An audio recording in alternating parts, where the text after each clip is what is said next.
జిల్లా ఉపాధ్యక్షురాలు సుజాత గారు, అలాగే ప్రశాంత్ గారు, అలాగే ఇక్కడ ఉన్నటువంటి మహిళా మోర్చా నాయకులందరూ కూడా అలాగే రెడ్డి గారు, అలాగే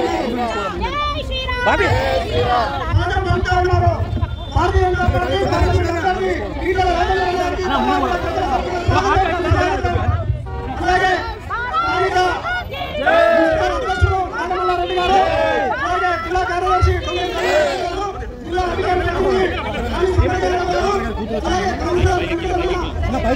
రమణ గారు, అలాగే తెలియజేస్తా ఉన్నాము. ఇక్కడ ఉన్నటువంటి అనేక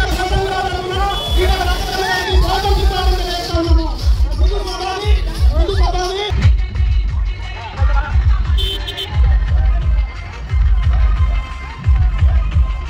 అందరూ రాజులాగా ముందుకు వెళ్ళాలి.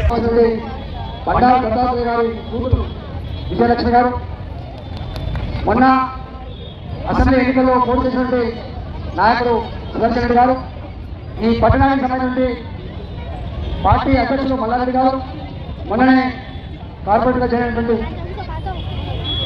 వెంకటరమణ గారు, నందారెడ్డి గారు, అనేక మంది నాయకులకు కార్యకర్తలకు నమస్కారం. మాకు కూడా కాలఘట్టమైంది, మీరు కూడా చట్టగణం వచ్చారు. నేను 4 విషయాలు అన్నీ నేనే మాట మాట్లాడుతున్నాను. గతంలో కూడా కేసీఆర్ కూడా అదే మాట్లాడారు, కానీ ఏమైపోయిందో మనం చూసాం. ఇలా కేసీఆర్ ఒక మాట మాట్లాడుతున్నాడు, జై శ్రీరామ్ అంటేనే యువకుడా, జై శ్రీరామ్ మనకు అన్నం పెడతా అని చెప్పి మాట్లాడుతున్నాడు. జై శ్రీరామ్ అన్నం పెడతా, జై శ్రీరామ్ ఆపదలు ఆదుకుంటా అది ప్రజలు నేర్చుకుంటారు. కానీ మోడీ గారు 10 సంవత్సరాల కాలంలో ఈ పథకంలో చెల్లపల్లి పోయి ఒకసారి అక్కడ నిర్మాణం అవుతున్న రైల్వే స్టేషన్ కూడా చూడండి. Secunderabad railway station, Kacheguda railway station, Nampally railway station, ఎయిర్పోర్టులు ఎంత సుందరంగా ఉన్నాయో అమెరికాలో కూడా లేని ఇవాళ రైల్వే స్టేషన్ నిర్మాణం మోడీ గారు వచ్చిన తర్వాత సామాన్యులు ప్రయాణం చేసేది ఆర్టీసీ బస్సు, సామాన్యులు ప్రయాణం చేసేది రైలు అని భావించి రైల్వే స్టేషన్లు సుందరంగా నిర్మాణం చేస్తున్న వ్యక్తి నరేంద్ర మోడీ గారు. అవునా కాదా? ముందర మీద చేసుకొని చెప్పండి. పోయిన ముఖ్యమంత్రి గారు ఈ ముఖ్యమంత్రి చెప్పబడతాం. రైలు దోమతో ఉండేది ఇవాళ ఏ రైల్వే స్టేషన్లో దుర్కండంలో వలబంధాల్లో ఈగల దోమని కల్పిస్తుంది. ఇవాళ మోడీ గారు వచ్చిన తర్వాత గ్రామీణ ప్రాంతాలలో 70 సంవత్సరాల స్వతంత్ర భారతదేశంలో నా ఆడబిడ్డలు బయటికి పోవాలంటే ఉదయం వేయవలసిందే, చెంత పక్కన బయటికి పోవాల్సిందే.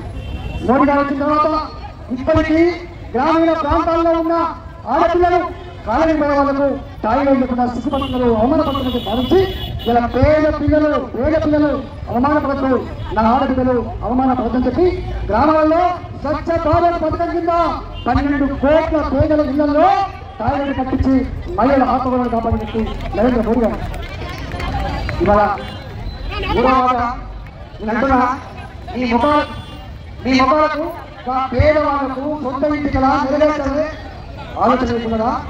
మాటలు మాత్రం కేసీఆర్ మాటలు మాత్రం కోటలు దాటినాయి, కానీ కాదు మాత్రం తల్లిని దాటలేదు. 5 ఏళ్ల తర్వాత నేను పేదలందరికీ డబ్బులు పెరిగి కట్టిస్తా అని చెప్పిన్నాడు కేసీఆర్. కట్టించిందమ్మా వచ్చిన అన్నమంది గమనించడంలో మోడీ గారు 2,53,000 ఇల్లు ఇస్తే చీరికలకు తన సొంతం, తన కుటుంబం, తన బాధ తప్ప పేదలకు మాత్రం సొంత ఇంటిని నెరవేర్చలేదు. కట్టిన ఇల్లు 1,70,000 అని చెప్పిండు, పచ్చిన ఇల్లు 40,000 అని చెప్పిండు. ఆ కట్టిన ఇల్లు కూడా మోడీ గారు ఇచ్చిన ఆ ఇల్లు కూడా కట్టకుండా, కట్టిన కూడా ఇవ్వకుండా సర్వాధికమవుతున్నారు. ఇంటికి పోయి పడుతుంది.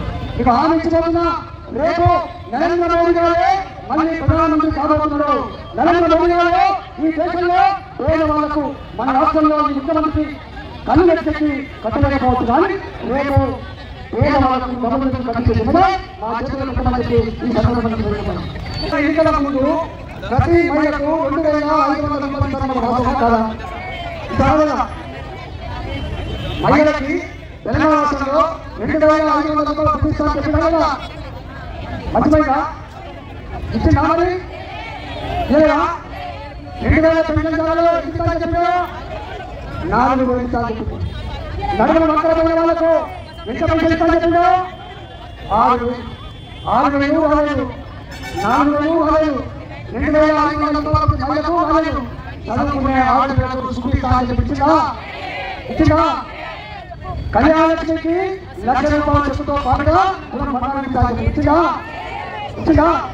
మరి ఈ ముఖ్యమంత్రి మాటించినా లేదా? మహిళా పాలసీ ఒక్క ఆర్టీసీ బస్సులో మాత్రం టికెట్ లేకుండా ప్రయాణించడం తప్ప ఏం లేదు. ఇవాళ మాట్లాడుతున్నారు రైతులకు మాత్రం 2 లక్షల రుణమాఫీ ఆగస్టు మాసంలో చేస్తామని చెప్తే నిన్న రాక ఆర్థిక మంత్రి చేసిన అమిత్ షా మాత్రం ఆయన అంటున్నాడు, ఒకవేళ 2 లక్షల రూపాయలు మాత్రమే చేస్తే రాజీనామా చేస్తా, శాశ్వతంగా రాజకీయాన్ని తప్పుకుంటా. మల్కాగిరిలో మీ ఆశీర్వాదంతో భారతీయ జనతా పార్టీ అభ్యర్థిగా నేను గెలిచిన తర్వాత ఇక్కడ రోడ్ల సౌకర్యం కావచ్చు, రైళ్ల సౌకర్యం కావచ్చు, డంపింగ్ యార్డు దుర్గంధం కావచ్చు, ఇవాళ మన చదువుకున్న పిల్లలకి ఇండస్ట్రీస్ కావచ్చు. ఇవాళ ఇక్కడే పోయి పొట్ట కోసం పొట్ట కూటి కోసం ఏదైతే బాధపడుతుందో ఆ బాధ లేకుండా ఇక్కడనే ఉపాధి కల్పించడానికి కోసం తప్పకుండా ప్రయత్నం చేస్తామని చెప్పి మీకు హామీ ఇస్తాం.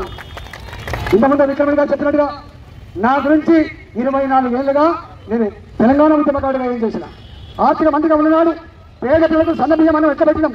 మన కరోనా కష్టకాలంలో ఇవాళ అనేక మంది చనిపోతున్నామన్నా అని చెప్పి భయపడ్డాడు. వాళ్ళు ధైర్యం ఇచ్చి దవాఖానమై కాపాడిన బిడ్డగా మీ కళ్ళ ముందు ఉంది కాబట్టి 22 ఏళ్ళుగా మీ కళ్ళ ముందే అనేక బాధ్యతలు నిర్వహించారు కాబట్టి రేపు కూడా ఈ మల్కాజిగిరి నియోజకవర్గంలో పేద ప్రజానికానికి అన్ని రకాల సౌకర్యాలు కల్పించడంలో, మీకు ఈ ప్రాంతాన్ని అభివృద్ధి చేయడంలో, డబ్బులు పెట్టి ఇప్పించడంలో ఇవాళ మీ బిడ్డగా నేను ఉంటా అని చెప్పి మీకు హామీ ఇస్తా ఉన్నా. నిండు మనసుతో అప్నీ బార్ 400 పార్ విలేజ్ బార్ మోడీ సర్కార్ పద్ధతిలో కమలం పువ్వు గుర్తున్న ఓటేసి గెలిపించమని చెప్పి కోరుతా ఉన్నా. ఎందుకంటే మాకు ఇంకా నాగారం కూడా పోయింది కాబట్టి దయచేసి అక్కడ ఎదురు చూస్తున్నాడా. నేను నా మాటలు కొత్త కాదు, నా చేతులు కొత్త కాదు కాబట్టి మీరు ఒకసారి టీఆర్ఎస్ పార్టీకి ఓటేస్తే గుండు సున్నా ఏమీ వచ్చేది లేదు. కాంగ్రెస్ పార్టీకి ఓటేస్తే రాహుల్ గాంధీ ప్రధానమంత్రి అవుతాడట, మనకి ఇచ్చిన హామీలు అమలు అవుతాడు. అవుతారా? 543 సీట్లు ఉంటాయి పార్లమెంట్లో, 543 సీట్లు ఉంటాయి. 300 సీట్లు వస్తే ప్రధానమంత్రి అవుతాడు. 40 సీట్లున్న కాంగ్రెస్ పార్టీ ప్రధానమంత్రి అవుతాడా? రాహుల్ గాంధీ ప్రధానమంత్రి అవుతాడా? రాహుల్ గాంధీ ప్రధానమంత్రి అయ్యేది లేదు, ఇచ్చిన హామీలు అమలేదు లేదు.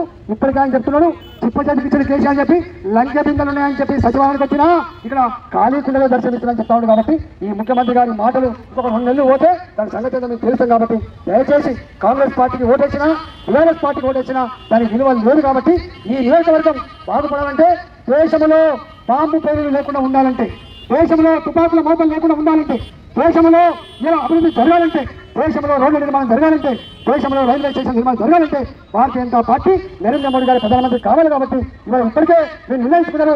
పోయిన ఎన్నికలని చెప్పిండు, ఈసారి ఏదో వేస్తున్నాం కానీ వచ్చేసారి మాత్రం పురుగుర్తికే ఓటేస్తాం, వచ్చేసారి మాత్రం మోడీకే ఓటేస్తాం, వచ్చేసారి దేశంలో బీజేపీకి ఓటేస్తామని చెప్తున్నారు. కాబట్టి మీరంతా కూడా భారతీయ జనతా పార్టీని నిండు మనసు ఆచరించి కల్పించాలని కోరుకుంటూ సెలవు తీసుకున్నా. భారత్ మాతాకి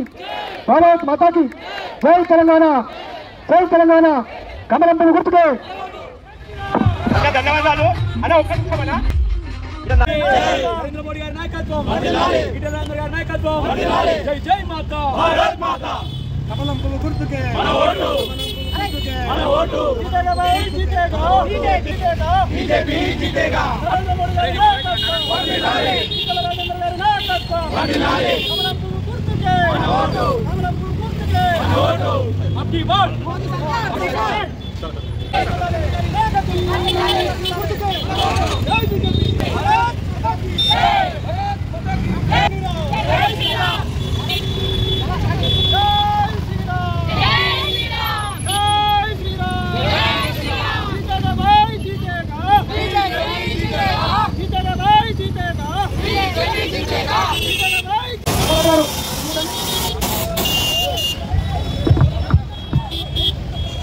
भारत माता की, भारत माता की।